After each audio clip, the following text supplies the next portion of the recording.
Hiya, going to have a little look at this second generation CD player, one I've been kind of meaning to look at for a while. It's quite old now. This was brought out in the 80s. What's interesting about it, something I'm going to demonstrate, is play this track, a bit of it. You'd be quite surprised, that plays away fine, but if I actually show you the disc, there's a black line across that disc, and this track's fine with that. If I use a later CD player, also by Philips, and do the same experiment, so you'll hear this one is now having a great deal of trouble tracking that track, which this one managed okay. So what's the difference between a newer one? You'd think it would work better than the old second generation. So we'll have a little look inside and see why. So let's take the cover off of this. Okay, this, as I say, comes from 1984 technology. It's say second generation CD player. It's very basic as far as the bit rate goes. It's 16-bit. There's no oversampling or anything. There's two digital to analog converters on the boards. Lot of discrete components. But it seemed to track a lot better, and the reason for it tracking a lot better is the type of motor it uses for the head assembly. This bit here is the laser assembly, and we have what we call a voice coil motor here. So this is the same kind of motors you get in disk drives. This is a large little disk drive, and this is the kind of voice coil actuator that moves the heads on the disk surfaces, and this is the kind of technology that's used in this CD player. So the disadvantage with a voice coil motor like this one is it needs quite a lot of current, so hence the very large heat sinks at the back of this here.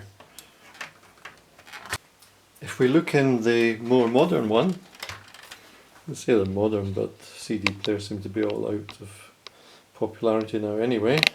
See the power supply, it looks like an empty box just about. This is the switch mode power supply this time, and our CD player just looks like a one that you get in a PC basically, which is very similar to this.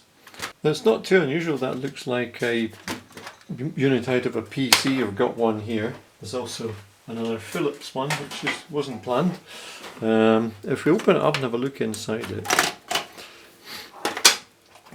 you can see the CD arrangement in here, and there's a stepper motor here which drives this unit up and down. You can see the stepper motor has got a worm gear on it, and this is the assembly with the laser on it.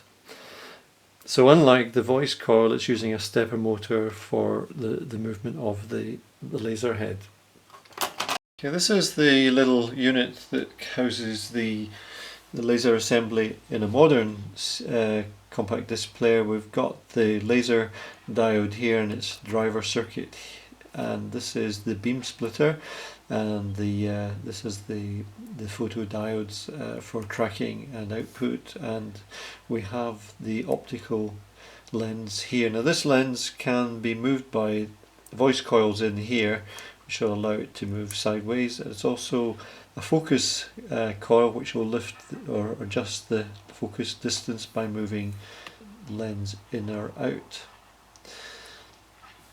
So this compensates for the stepper motor movement, which will be in steps as it moves along. So as it moves a step, this part will then have to realign itself or fine-tune itself onto the track. And I think it's the speed of doing that that allows the older style with its heavier mass to track slightly better. This piece of equipment also stems from the day when nice service manuals were provided with lots of explanations and circuit diagrams, of course. So very valuable if you're trying to do any work on these things. And this is the laser diode. I think it's getting quite tired on this one. It doesn't always like certain types of CDs it doesn't like. And the pickup is here.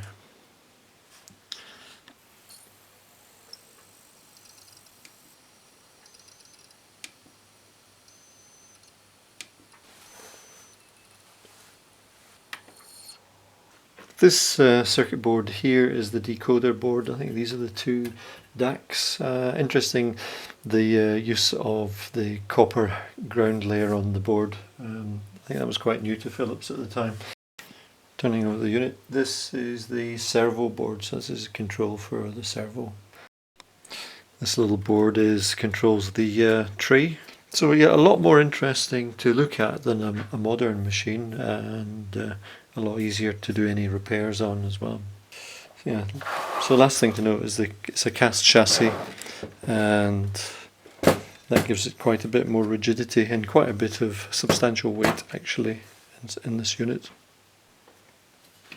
So we found that interesting. Thanks for watching.